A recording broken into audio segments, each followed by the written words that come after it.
ইউএতে একাধিক ব্যবসার জন্য যদি আমি প্যারেন্ট অথবা সাবসিডিয়ারি স্ট্রাকচার তৈরি করি, তাহলে ট্যাক্স, লাভ এবং এর দায়িত্ব কিভাবে ভাগ হবে?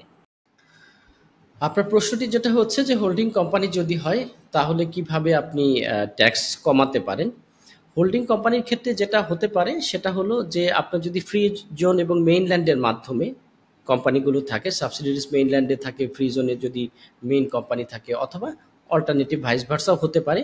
সেই ক্ষেত্রে আপনার 5 মিলিয়ন দিরহাম পর্যন্ত একটি থ্রেশহোল্ড রয়েছে, আপনি টার্নওভার অর্থাৎ লেনদেন করতে পারবেন। এই লেনদেন করার পরেও আপনার কোয়ালিফাইং ইনকাম হিসেবে বিবেচিত হবে। এইভাবে আপনি একটা সুবিধা পেতে পারেন কর্পোরেট ট্যাক্সে।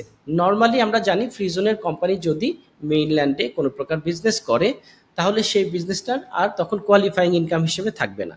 আর কোয়ালিফাইং ইনকাম না হলে আপনাকে পুরোটার উপর 3,75,000 দিরহামের উপরে গেলেই আপনাকে 9% কর্পোরেট ট্যাক্স দিতে হবে।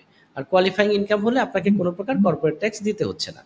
কিন্তু এই সাবসিডিয়ারি কোম্পানি এবং হোল্ডিং কোম্পানির মাধ্যমে যদি হয়, তাহলে আপনি এই সুবিধাটা পেতে পারেন। 2 নম্বর সুবিধা হলো, আমরা জানি যদি আলাদা আলাদা কোম্পানি থাকে তাহলে সেই ক্ষেত্রে আলাদা আলাদা কর্পোরেট ট্যাক্স রেজিস্ট্রেশন করতে হবে, এবং আলাদা আপনার ট্যাক্স ইয়ার বা ট্যাক্সের সময় আসবে, এবং সেগুলোর অ্যাকাউন্টস আলাদাভাবে মেনটেন করে আলাদাভাবে সাবমিট করতে হবে। অর্থাৎ সব কিছু আলাদা আলাদা আলাদা করতে আপনার যে জনবল এবং সময় খরচ হবে।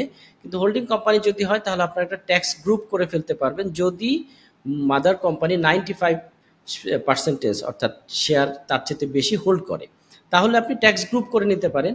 তাহলে সমস্ত কোম্পানিগুলো যারা ট্যাক্স গ্রুপের ভেতরে থাকবে, সেই ট্যাক্স গ্রুপের আওতাধীন একটা সাবমিশনের মাধ্যমে কর্পোরেট ট্যাক্স সাবমিশন হয়ে যাবে।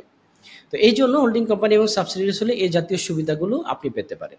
এছাড়াও আরও অন্যান্য ধরনের আপনার ডকুমেন্টেশনের দিক থেকে আপনার ডবল ট্যাক্সেশনের ক্ষেত্রে আপনি সুবিধা পেতে পারেন। যদি আপনার আহ, যদি বাহিরের দেশের কোনো কোম্পানি এই দেশে হোল্ড করে শেয়ার, তাহলে আপনি এই দেশে যে মুনাফাটা হচ্ছে সেই মুনাফা কিন্তু আপনার হোম কান্ট্রিতে পাঠালে সেখানে আপনার ইনকাম ট্যাক্সের উপর, অথবা যদি কোনো দেশের ডবল ট্যাক্সেশন রুলস অনুসারে আপনাকে একবার যদি কোনো কোম্পানির মুনাফা কোনো কান্ট্রিতে আপনি দিয়ে দেন, তাহলে অন্য কোথাও এই টাকাটা নিয়ে গেলে আপনাকে আর ট্যাক্স দিতে হবে না। এই জন্য এই ধরনের সুবিধা আপনি পেতে পারেন। তো এই জাতীয় কারণে আপনি যদি হোল্ডিং কোম্পানি করেন, সাবসিডিয়ারিজ কোম্পানির সাথে কিছু ধরনের সুবিধা আপনি পাবেন। আবার কিছু ডকুমেন্টেশনের বা আপনার কমপ্লায়েন্সের জটিলতাও এর মাঝখানে থাকবে, সঠিকভাবে সেগুলো মেনটেন করতে হবে। যেমন আপনার ট্রান্সফার প্রাইসিং এর বিষয় থাকতে পারে।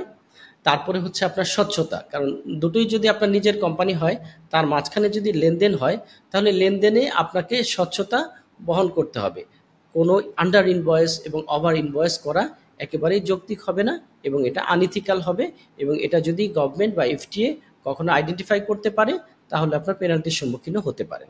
এই জন্য আপনাকে অবশ্যই সততার সাথে হোল্ডিং কোম্পানি এবং সাবসিডিয়ারিজ কোম্পানির মধ্যে লেনদেন বা ট্রানজেকশনগুলো মেনটেন করতে হবে। ধন্যবাদ।